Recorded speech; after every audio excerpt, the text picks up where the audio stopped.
Good evening, horror fans, and welcome to the Southern Nightmares reading series presented by the Atlanta Chapter of the Horror Writers Association. Each month, we spotlight Atlanta Chapter members and HWA members and horror creators from around the world. And we're not alone in hosting events like this. We want to give a shout out tonight to the Skeleton Hour, a monthly online panel discussion hosted by the HWA. And for more horror, check out the HWA New York chapters hosting Galactic Nightmares on the second Thursday of every month. Please let us know if you hear about any upcoming horror events and drop us a line. We'd love to boost that signal. I'm Crystal O'Leary Davidson, an Atlanta chapter member, writer, horror scholar, and professor at Middle Georgia State University, and the co-editor of the 2018 book of essays, Monsters of Film, Fiction, and Fable. I'm pleased to be working with Peter Solomon, Kitty Sarkozy, Jessica Ann York, and Alex Holflich to bring you this event tonight. Tonight, we'll be spotlighting just a few of the fantastic writers we have in the HWA and the horror community. Each month, the HWA Atlanta chapter features a Nightmare of the Month, a publication or work by one of our chapter members. This April's Nightmare of the Month is the novel Chosen by our first guest, Marlena Frank. Marlena Frank is the author of young adult fantasy and horror novels. She's a Georgia native and she's been writing and publishing short fiction since 2010. She's the author of the Amazon bestseller Stolen and the Stolen series, which include Stolen 2019, Broken 2020, and her third book, Our Nightmare of the Month, Chosen. This fall, her fantasy horror short fiction collection, The Imposter and Other Dark Tales, will be released, and we are super excited. So welcome, Marlena. Just a few questions. It's good to see you. You too. You started writing in 2010. What inspired you to start writing, and why did you immediately write horror, or did you write something else? Well, I actually started out writing fantasy. I had written fan fiction for many years before that, and I finally decided to dip a toe in to original fiction, and I fell in love with it, and I found myself wanting to write more and more and longer pieces. I started out writing a lot of short fiction, and then slowly moved into novella length, and then finally into novels. So it's been a slow progression as I went along. That is really cool. You know, I hear that all the time. You're not the only one that I started in fan fiction and now I'm publishing novels that are bestsellers. So that's really cool. Most of the writing that you do is young adult, is that right? Yeah. What do you think it is about young adult readers and why they respond to dark fiction? I think that young adult readers like to see how a protagonist gets through some dark situations, because it's not only a form of escapism, especially considering how crazy things have been the last few years, but it's also a way for them to see how someone else would handle a situation and make them feel more, confident whenever they're dealing with their stressors, because teenage years are full of all sorts of stressors. And I think that having a way of being able to be like, well, at least I'm not in that situation it gives people some form of comfort, I think. Well, you have something to read for us tonight. Could you set up what you're going to be reading? Absolutely. I'm going to be reading from Chosen, which is book 3 in the Stolen series. And basically at this point, without giving any spoilers away, Chalet finds herself on her own and in a bit of trouble. So she's trying to find a way back to her friends. Well, thank you, Marlena.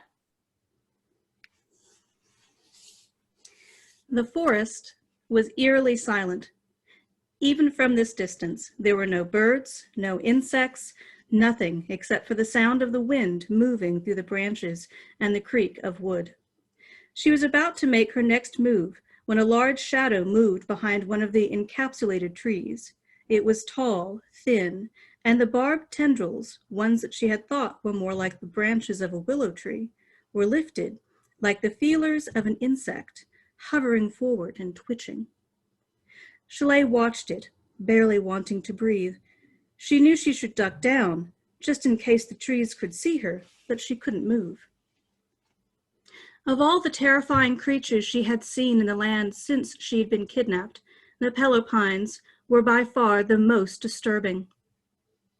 Tegan had told her that they had a tendency to put their prey into a trance. It moved like a monstrous Lovecraftian creature through the still, silent forest, its roots tunneling through the soil with hardly any effort. It was like something out of a nightmare. The pelopine stopped, and the feelers lifted into the air. Shalea's instincts kicked in, and she ducked down into the ditch. Her body was shaking, her heart thundering in her chest. She felt sweat break out all over her body. She closed her eyes and willed herself to calm down. Then she heard the sound of dirt moving behind her. The ground beneath her rumbled, then stopped. Above her head, she saw the feeler limbs reach out, each one tipped with a triangular-shaped leaf. From below, she could see the layer of barbs on each one, reaching out and curling inward, searching. It was looking for her, but how did it know she was here? Was it able to see her or scent her? It was a plant. How would it know? It had moved through the dirt to reach her, and she was fighting the urge to run. If it moved forward again, she would likely be crushed, but if she moved, she could draw its attention. If it had seen her, she imagined it would have reached down already, but it hadn't. Its limbs still hovered above. Reach, grip, release. Reach, grip, release. An alien from those old science fiction movies she used to watch. Uncertain of what to do, she stayed frozen and watched, trying to keep from trembling. More and more feelers emerged. 6 total. Reach, grip, release. It was looking for her, but she wasn't sure what had tipped it off. The minutes passed too slowly. Then came the rumbling again, the shaking of the ground, and she heard its roots churning through the earth. The feelers above her head drifted away. Shalay didn't move, but she listened as it disappeared into the distance. Only when she could no longer hear it did she allow herself to relax. She needed to get away from the forest. That was just too close. She wouldn't be so lucky next time, and she didn't know enough about the pelopines to avoid them. She cracked her neck and felt some of the tension in her back ease. She had waited a long time, but these pelopines could be smart. It could be waiting just like she was. She decided to make a run for it. Shalay closed her eyes and steadied herself, taking another deep breath and shaking out her arms. She had to get far enough away so the pelopines wouldn't attack her or notice her. That meant scrambling over as many hills and ditches as she could. Once she finally got her body to stop shaking, she psyched herself up, then darted forward. She clambered to the top of the first mound, then leapt off and hit the ground hard. That was when she heard the sound of a pelopine.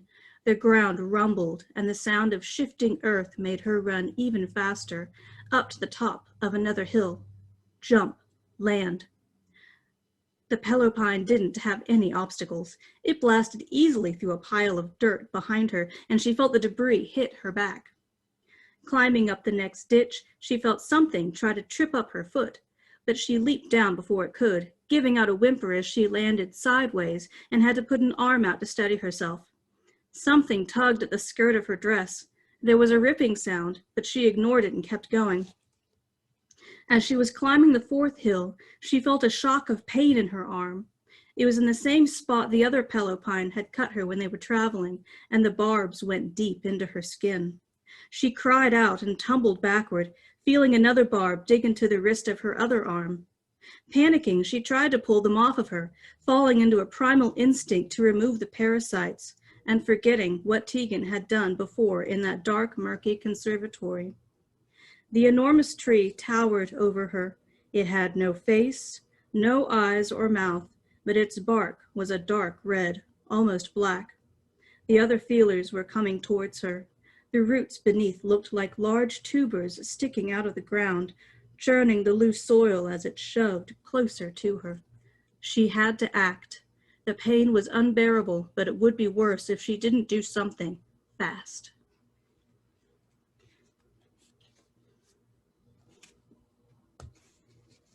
Wow. I want to ask, when you wrote your first book, Stolen, in the trilogy, right? Well, is this the last book, or can you tell us? Is that a spoiler? This is the last book in the trilogy, yes. Now, will I write more books in this world eventually? Possibly. I don't ever like to put that off the table, because I might be sucked in again. That's how that goes. Well, when you first started your first book, did you know it was going to be a trilogy? Did you plan for that? I did, actually. I planned for it to be a trilogy with kind of 3 arcs, like you would kind of a play. And so even though you have cliffhangers in each book, it's because it's kind of like 3 acts of a play. You get some conclusion, but you don't get the full conclusion until you get to the end of the 3rd book. So what is your favorite right now? Is it writing a standalone, or is it writing in a series? Or... I think I really have found myself loving series, just because I can do a lot of character development and things like that and really move forward with it. But I do love the occasional standalone, just to have everything very compact and have a much faster moving storyline. With The Seeking that I wrote and came out last October, that was a standalone compact story, and I really enjoyed that too. So I don't know, I go back and forth. Well, what's coming up for you in fall? It's your short story collection. You want to talk about that, or anything else that's coming? So I've got The Imposter and Other Dark Tales will be coming out this fall. I'm going to be having a cover reveal for that pretty soon. Basically, it's half of it's dark fantasy and the other half's going to be pretty weird horror. My horror short stories have always kind of leaned toward weird, and that's kind of made it difficult sometimes to find homes for them, because people want more closure sometime with short stories, but I like having it, keep people guessing. And that's going to be what comes out this fall. Oh, that's exciting. Well, thank you so much for being with us tonight. Thank you so much. So everyone chosen, that's the Nightmare of the Month for April. But if you haven't dived into this series yet, you need to check it out. It's Marlena Frank. It's her trilogy from the Stolen books. So Stolen is the first one. That's where you start, right? Yep. Well, thank you, Marlena. Thank you.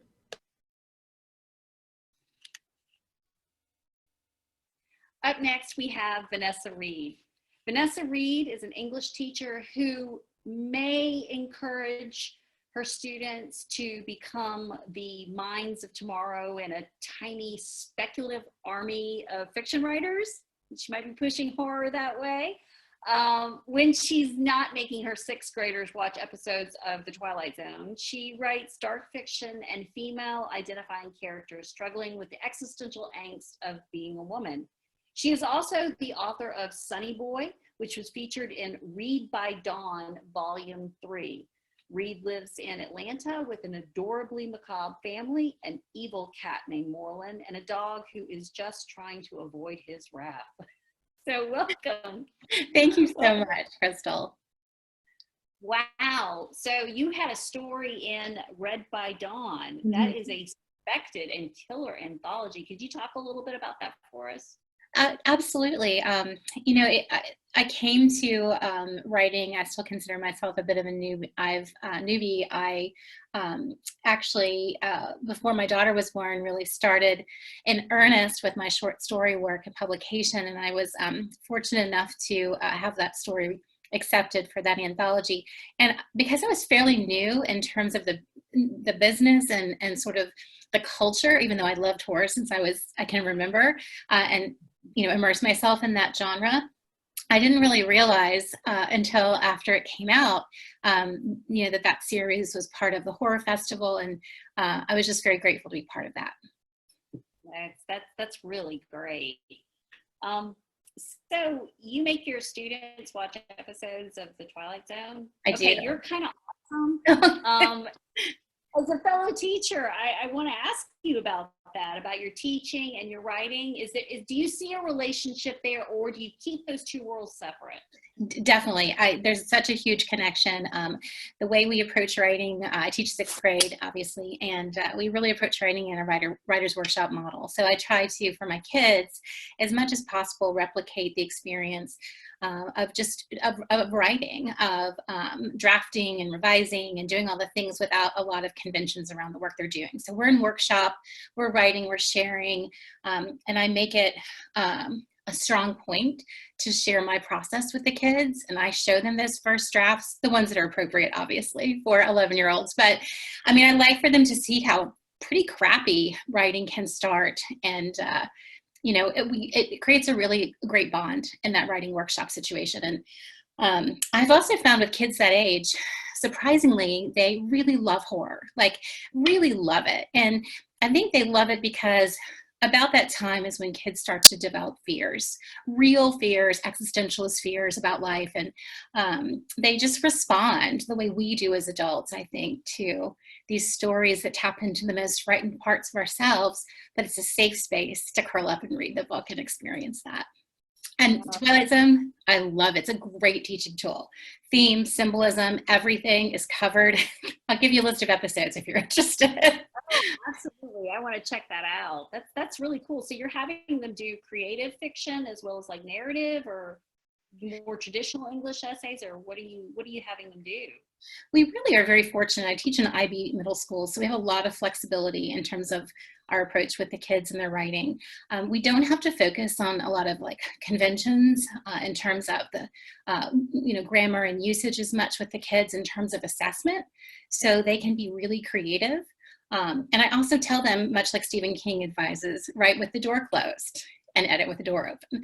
So it's hard. They have to deprogram themselves from self-editing, and as do I. So we have those conversations about, you got to just let it go. You got to let the story come out, and we struggle together, which is a lovely thing. Oh, that is so neat. Yeah, well, I would love to hear more or see what you're doing in your classroom with your students. Really fascinating. Well, you have something to read for us tonight. Would you want to take a minute here to set up what you're reading? Sure, absolutely. So I'm primarily a short story writer, although I'm beginning my first novel, which is extremely exciting, and it's an interesting adjustment from short story writing. But this particular piece, because I work with younger kids, I tend to write a lot of stories about women, but also about kids and sort of the darkness that children experience. And so this particular short story is called The Short Straw. And it is going to be featured in the upcoming edition of Gut-Wrench Journal if you want to read the whole story moving forward. Oh, great. Well, thank you, Vanessa. Take it away. Okay. Go on, stupid. Pick your straw, said Burl. I ain't got all day.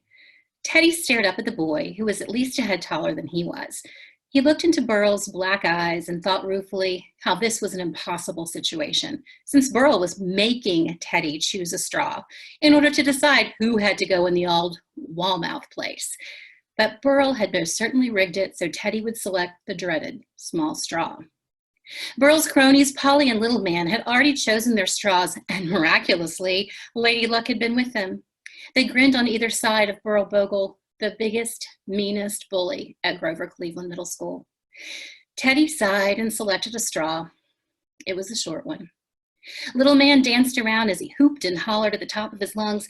Polly stood by Burl with a quiet, slick smile. Burl grinned so hard he looked like a puppet, his face split in half by crooked yellow teeth. Well, the straw says you go in, tumor Teddy. What do you know about that? Are you going to go in like a man? Burl snorted. Are you going to be a pansy like you usually are? Do we have to put you in that old shithole, tumor Teddy? Teddy sighed. He knew this day would come. He could have counted on it like Salisbury steak on Wednesday and church on Sunday. He knew he had no choice. I'll go, he said solemnly. Burl looked disappointed. No tricks, Teddy. Do you hear? Don't go sneaking out the back or something. You stay there until we tell you to come out. Teddy nodded, pocketed his straw, and turned to walk up the steps of the old wall-mouth place. He hesitated for a moment, taking in the dying house, once a stunning Victorian with 2 turrets and a bronze cupola.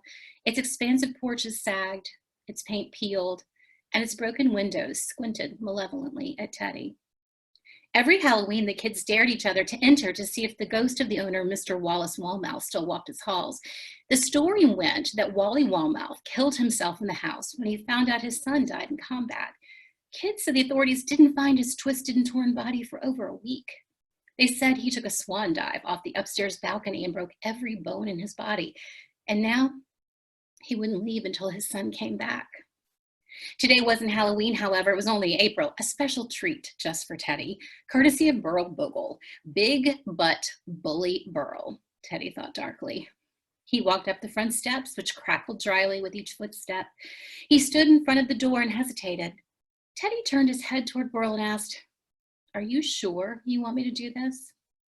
"You're not a pansy, you're a pussy. Get your ass up there, Tumor." His sidekicks giggled. "Yeah, pussy, get in there, Tumor," little man croaked. Burl gave him the side eye. Little man stopped smiling. Teddy hated that nickname. Burl gave it to him in the 4th grade after Teddy's father died from a brain tumor. His grief made him quieter than he already was. In addition to his small size, Burl seized upon Teddy like a new toy. Burl had beat him up too many times to count. He stuck his head in the toilet at least once a week, and once even made Teddy eat worms in front of Lavender St. James, the prettiest girl in school. Teddy was so upset that he peed himself. It was the second worst day of his life. Teddy reached for the doorknob and after a couple of tries shoved the door open. He walked in slowly and closed the door solemnly behind him.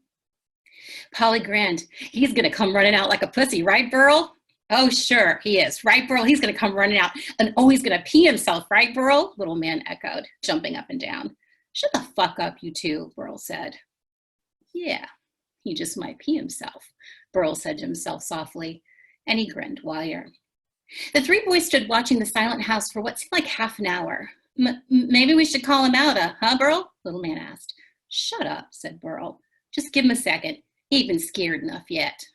Burl squinted at the house, frowning deeply. What the hell's he doing in there anyway?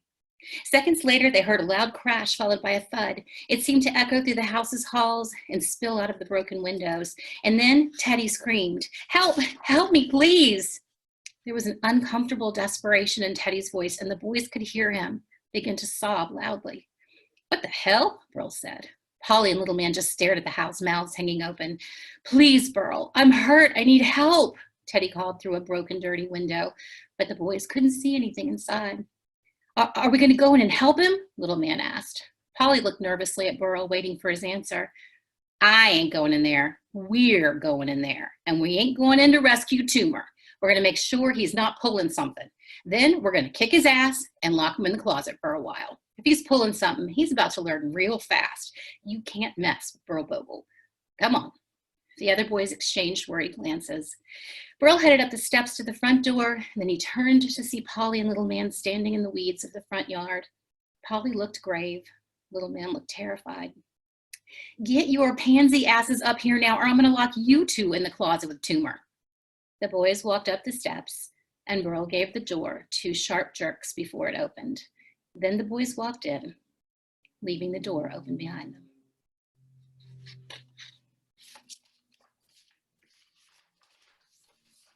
Okay, you cannot end that story there. That's really great. Oh, wow. So when is it coming out in Gut Wrench? I know in their next edition, I know they had some, some COVID interruptions. So I'm hoping next month is what I believe is going to be the edition. Yeah, well, please share that out. We want to promote that. I want to know what's going to happen. It has a real Stephen King, the body vibe to it, a little bit of it there. So I want to know what's going to happen. Will do. So what else are you working on, Vanessa? Currently working on outlining my first novel. It took me a little while to sort of figure out what I wanted to write about. And then as I've started drafting and writing chapters, moving from that short story format to a full-length novel is really different.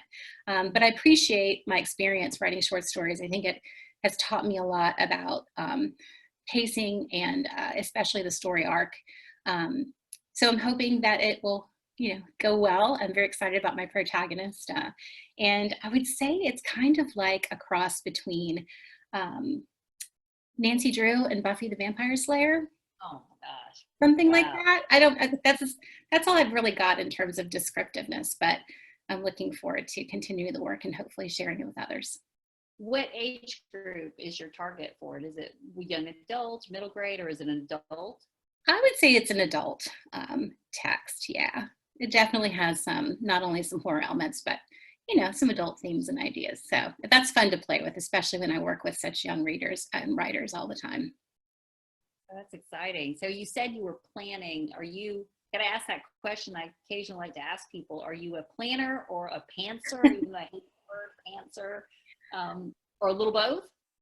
I am a planner to a fault. I definitely overthink everything. As I mentioned earlier, with my own students, I have to work on just expressing myself creatively, and then not censoring my work and censoring my writing. I've had to work on that for a while. I think I may have really struggled with that. And so now I think I've really found, a happy medium in there. But it can be really challenging. I think we all as writers have these wonderful ideas, and they never quite come out exactly the way we want them to. And that can be frustrating. And I talk to my students about that too. You're going to write a lot of crap until you get something really, really good. Well, your students are really lucky, and we're lucky to know you too. Looking forward to your new story, and looking forward to eventually reading that novel. Thank you. Thank you, Vanessa. Thank you so much. Well, being part of a large chapter like the Atlanta chapter of the HWA, it really comes with a privilege. We are able to easily access a network of writers, like-minded people that are in the horror community. With the Southern Nightmare Reading Series, it's important to our chapter to promote writers outside of our immediate area, and we're honored tonight to have with us Trisha J Wooldridge of the New England Horror Writers. And a little bit about Trisha: she writes novels, she writes short stories, she writes poetry, she writes nonfiction, and she also writes child-friendly literature as T.J. Wooldridge. She's also edited 7 anthologies, including Wicked Women with the New England Horror Writers, and nearly 100 novels. That's amazing. Thank you. Her work can be found in the Shirley Jackson Award-winning The Twisted Book of Shadows, the HWA Poetry Showcase 5 and 6, Don't Turn Out the Lights, a tribute to Alvin Schwartz, Scary Stories to Tell in the Dark, and More Lore from the Mythos, Volume 2. She spends rare moments of mystical free time with a very patient husband of awesome, a geriatric tuxedo cat, a tiny witch kitty, and a calico horse. And you can join more of her adventures on her website, anovelfriend.com. Well, welcome, Trisha. We're excited to have you. I'm excited to be here. Thank you so much for having me, Crystal. Hey. So one of your recent projects that was published actually in February of this year was the anthology you edited, Wicked Women. I love that title. Yeah. What was the inspiration for that project? Well, I've always had a very feminist bent to my work. I've always wanted to help other women. And the New England Horror Writers approached me to run this anthology that was specifically meant to showcase writers from the New England area. So we ended up bringing in brand new writers. We were a first publication for a few people.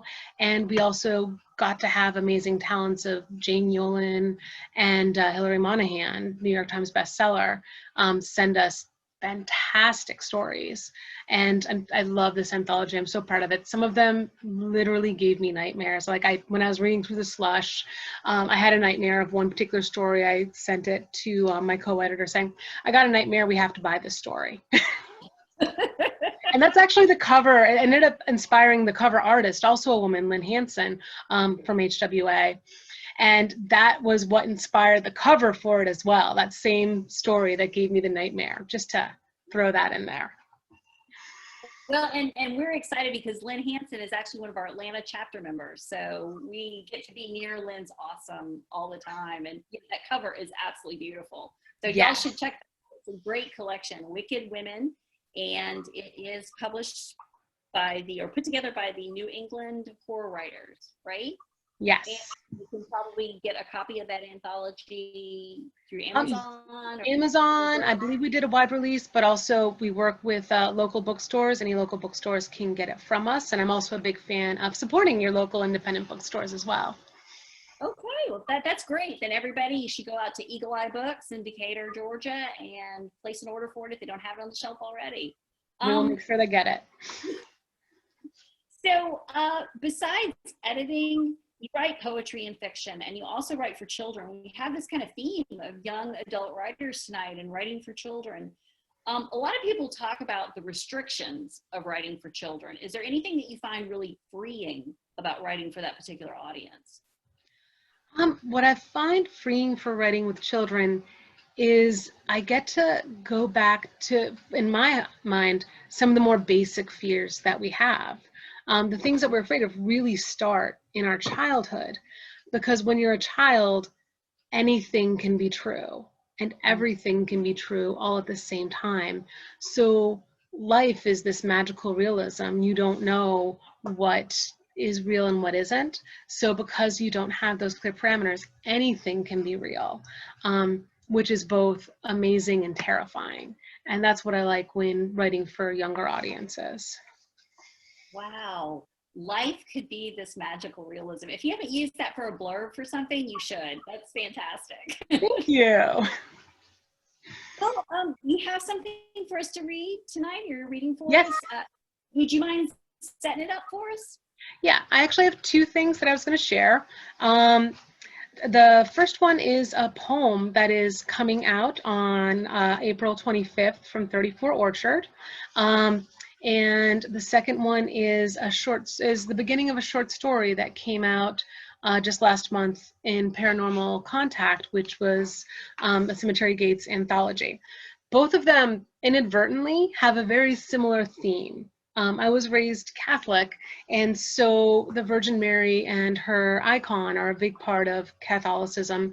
And particularly in New England, there are these little grottos in people's yards. I know some of the southern places where there's Catholicism has it too, with like these Virgin Mary statues with like a bathtub to look like a grotto. Right. And I have, the poem is about that, and the short story is actually about Blessed Mary icon on the Massachusetts Turnpike that actually exists, and people say prayers, and it's said that if you say a prayer there, it'll come true.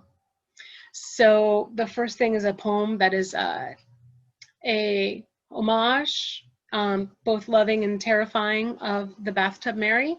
And then I will go into Turnpike Mary Answers Prayers. Well, thank you very much. Okay, well, All right. I'll turn it over to you, Trisha. Cool. All right. Bathtub Mary. They find murder victims in bathtubs, usually women.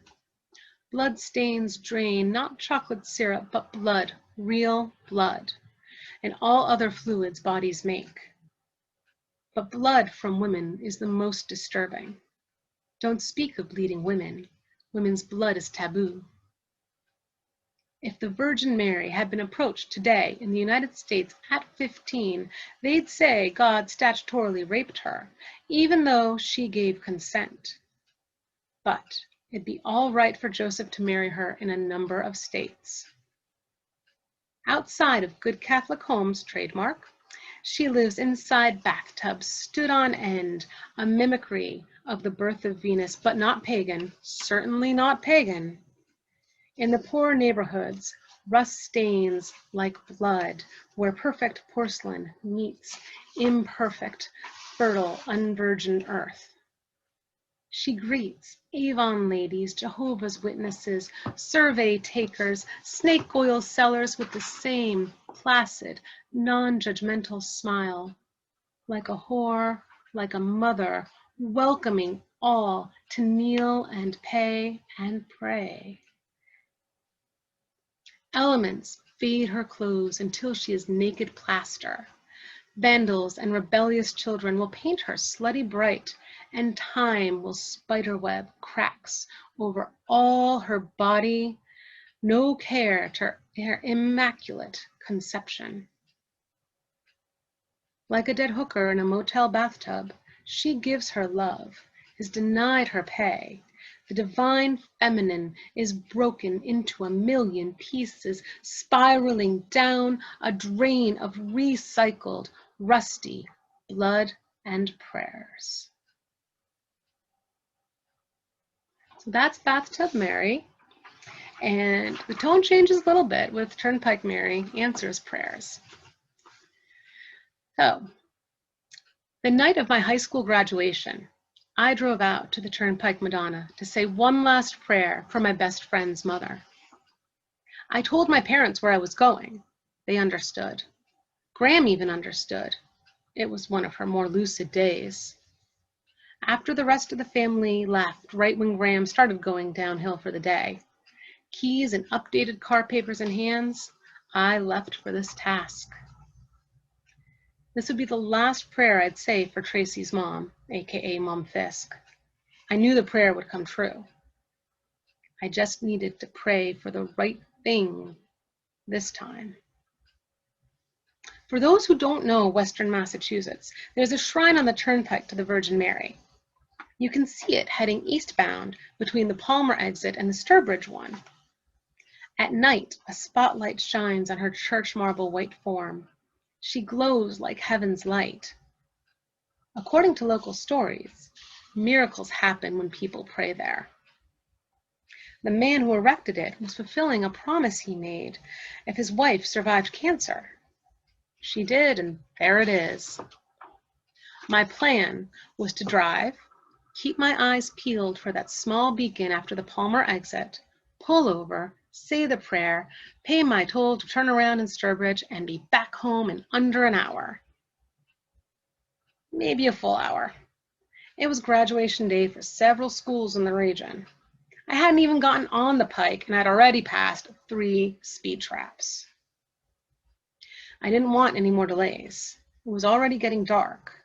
I felt bad enough for having waited so long to make this particular pilgrimage and say this particular prayer.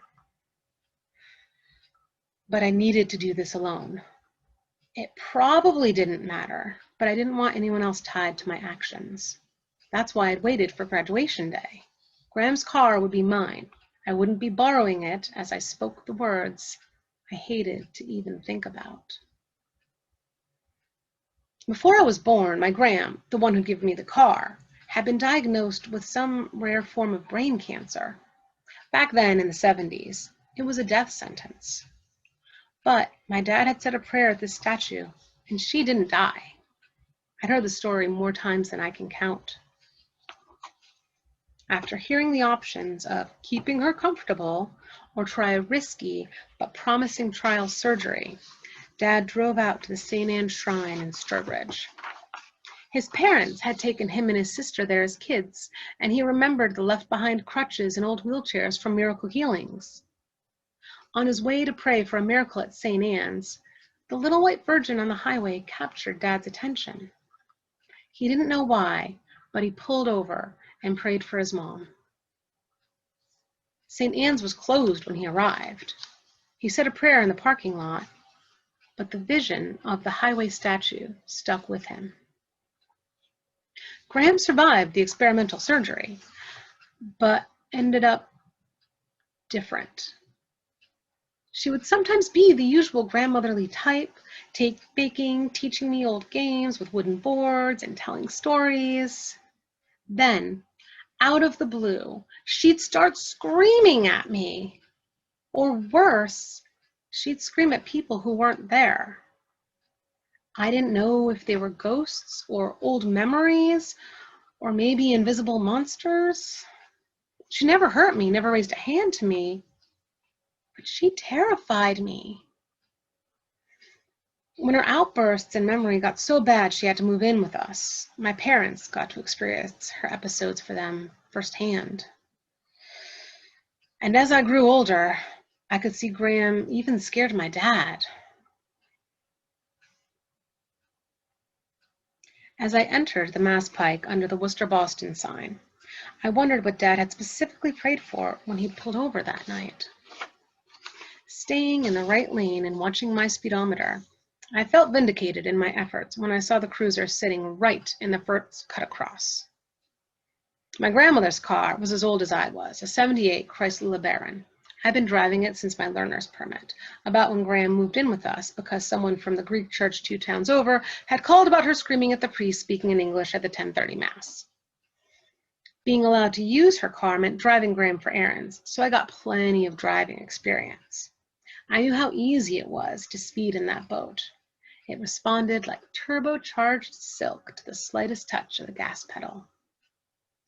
The amount of effort to stay the speed limit didn't stop the parade of thoughts and memories triggered by my maiden solo trip to Turnpike Mary. My first trip to the roadside shrine was when I was 6, when Mom should have died, according to doctors, from a late pregnancy miscarriage. And that's where I'll leave you. If you'd like to find out what happens and what our character prays for at Turnpike Mary, check out Paranormal Contact. Wow, thank you. Yeah, I want to find out. Thank you.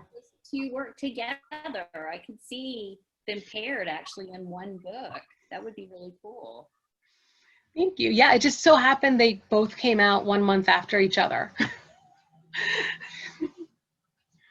Well, Trisha, what are you working on now, or is there something that's coming up soon, something else? Right now, I'm working on a couple different short stories. I've got a short story in the works about a menstruation monster. And I also have one submitted that I'm really hopeful for that is a sequel to Frankenstein, but told in the vein of Mary Shelley based on the novel.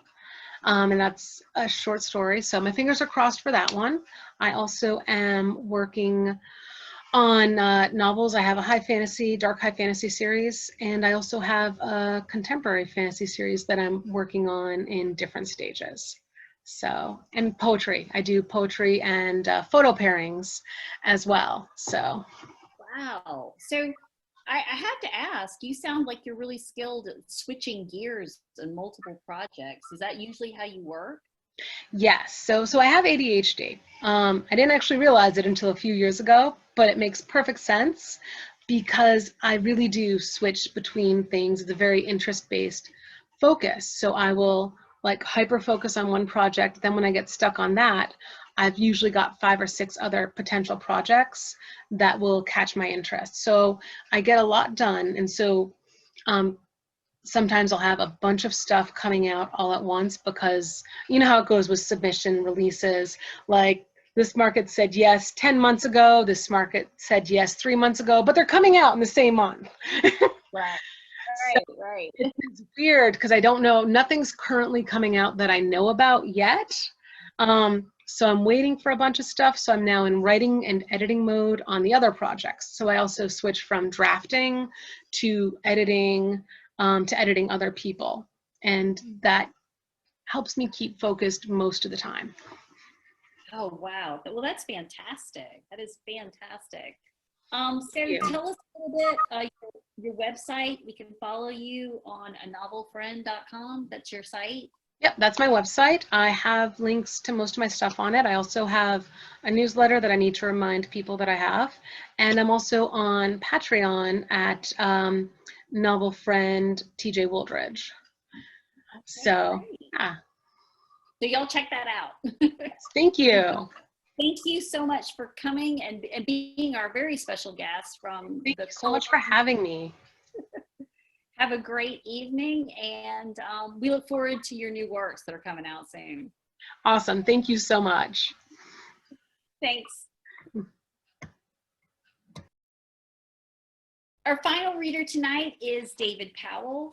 David has taught school, he's directed plays, he's acted, he's played music, but now he writes full-time, seeking out pockets of chaos in the corners of the grid. David says about his writing, I ride hard on a growing list of short stories, sneaking up on a novel that skitters away whenever I try to grab it. David's recent work can be found in the Horror Writers Association Poetry Showcase, Volume 6, his poem Scylla's Proposal, and the 2020 anthology Fall into Fantasy 4th edition with his short story 3 a.m. Challenge, a suburban fantasy where social media collides with ancient magic. And he asked us, which is scarier, which I think we know the answer, definitely. It's not ancient magic, right? Yes. Welcome, David. Thank you. About your fiction, it's very universal, but you have a strong regional feel in your fiction. What is the importance of place to you in your writing? Well, the place really depends on the idea of the story, but unsurprisingly, most of them are set in the South because that's where I grew up. And a lot of them are sort of boil out of the suburbs because, it's a place that works so hard to look perfect and it's so not perfect. And so I love stripping the, layers off of suburban life. So that's a lot of what I do.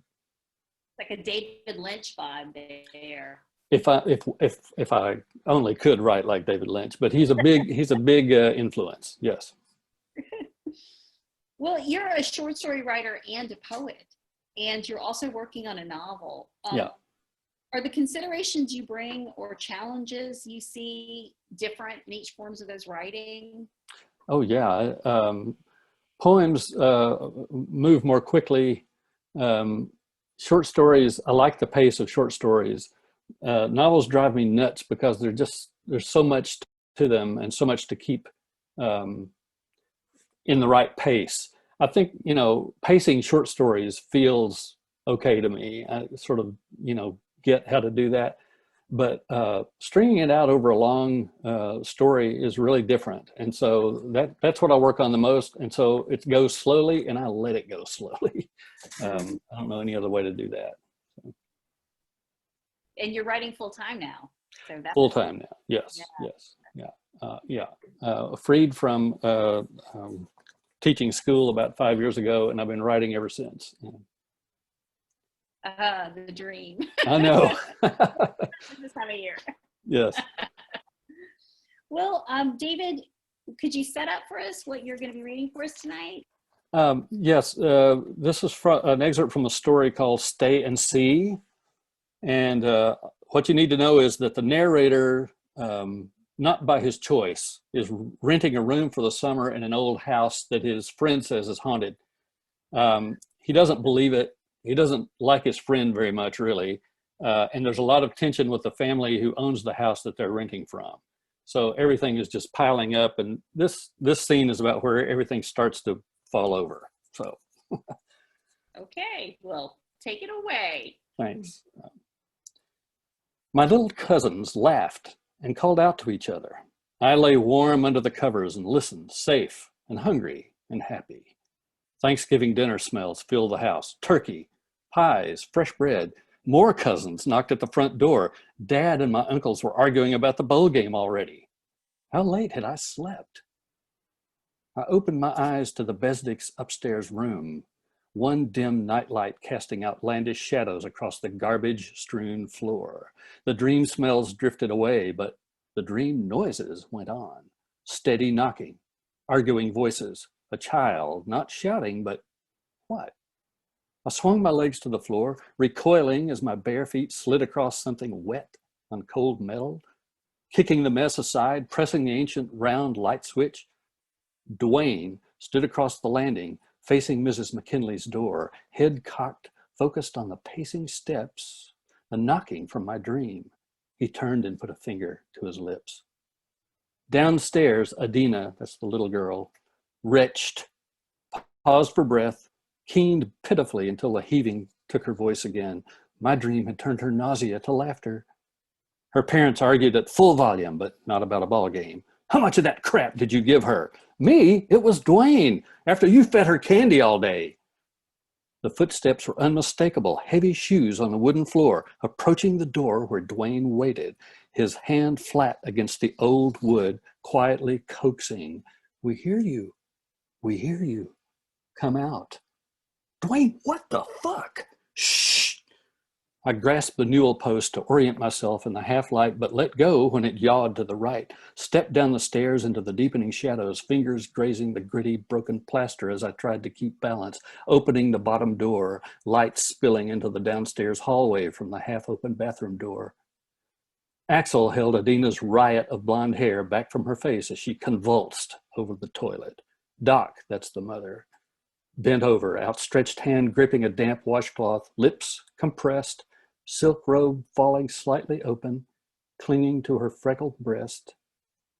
I stood, half mesmerized, until Doc Bez looked up, cornflower eyes red-rimmed, and slammed the door in my face. Of course she did. What right did I have, ogling her, intruding on a family's private moment? Me, the idiot who sat beside her daughter while she crammed candy in her mouth, friend of the idiot who gave her the candy, defying her mother's rule. My fists clenched at the thought of Dwayne, and I stamped upstairs, aching to unload on him.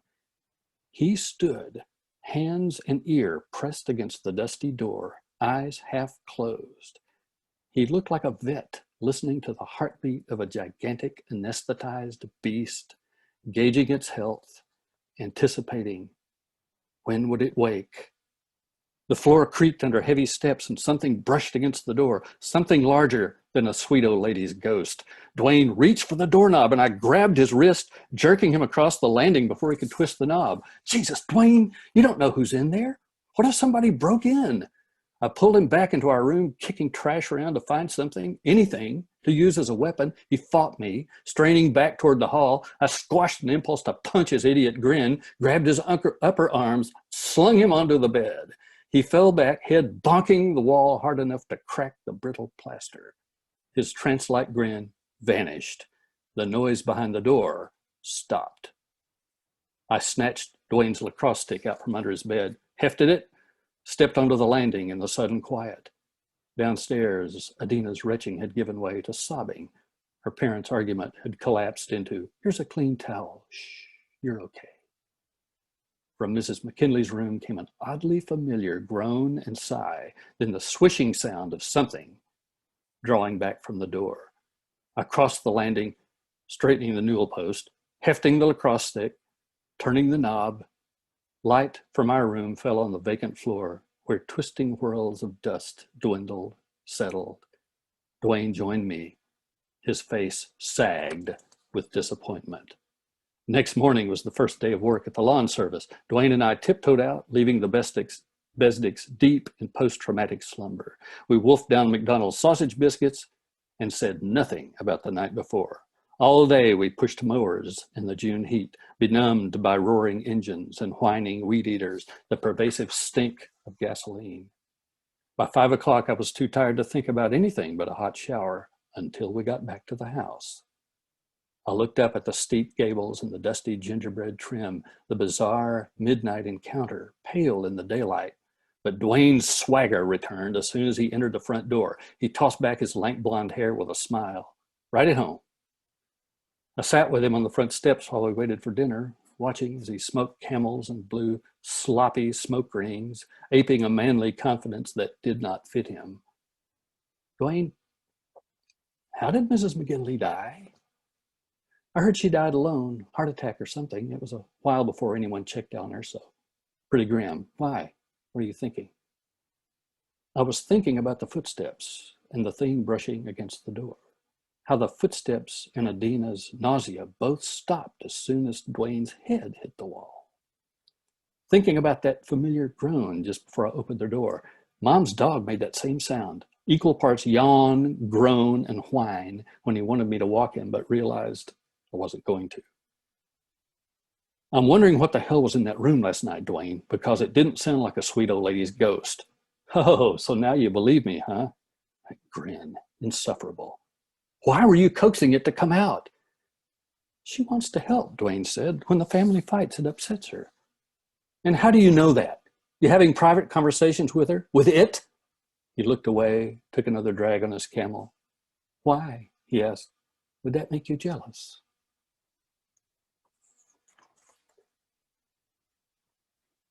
That's it. Whoa. You were so good at building tension. Thank you. So, well, where can we read the rest of your story? Okay, that one hasn't found a home yet. And so I'm trying to find somebody that wants to put it up there. The next story I have coming out will be in October, which is actually, I read an excerpt of it last year on Southern Nightmares. Ceremonies is the name of it. Mm-hmm. So that'll be out then. And otherwise, I'm just writing and submitting. So your story that's coming out in October, who is putting that out? Where can we find it? I should know the name of it. I'm sorry, I put you on the spot. Sorry. Well, No, they'll probably drop the story now. So that's, no, I'm sorry. We'll edit that part out, right? right. Well, that was a great story that you read, and I'm hoping that you will get us home for that really soon, because I want to find out what's going to happen. It's really tense. It's definitely, you take that suburban angst and have great imagery, but yeah, I want to know what's in that room. It has it also makes use of, Dr. Besnik is Polish, and there's a Polish water monster, the Rusalka, that I make use of in there. She's a sculptor and has a rendering of Rusalka in her house, and it figures in too. That was a lot of fun to play with too.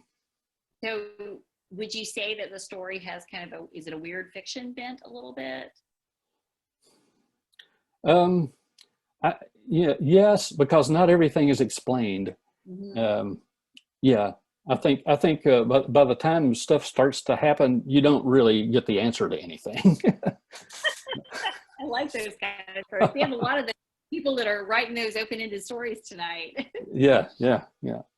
So you've got your novel project that you're working on right now as well, and your short stories? And 2 screenplays, one that I'm working with a producer to pitch, and another that he and I are writing together. So, that's a long process, but I've bumped into a guy that we really share some brain cells, and we have a great time collaborating. So just talking through stories, and so working on that too. Oh, that's amazing. Well, that's great. It sounds like you have a lot of exciting things happening. Lots going on, yeah. Well, David, thank you so much for joining us this evening. Thank you. It's been an honor to read with everybody. It's a great group tonight, a great group. Well, everybody, that brings our event tonight to a close. The Southern Nightmares Reading Series, we are a monthly online event, and we're presented by the HWA Chapter out of Atlanta. We like to spotlight writers both in our chapter, as well as invite writers from all over the world and creators in horror. Please check out our past events on YouTube and subscribe to our channel and keep in touch for future events. Please join us again in May for another one of our monthly reading series. Until then, honor Halloween in your heart and try to keep it all the year. See you next month, y'all. Have a good night.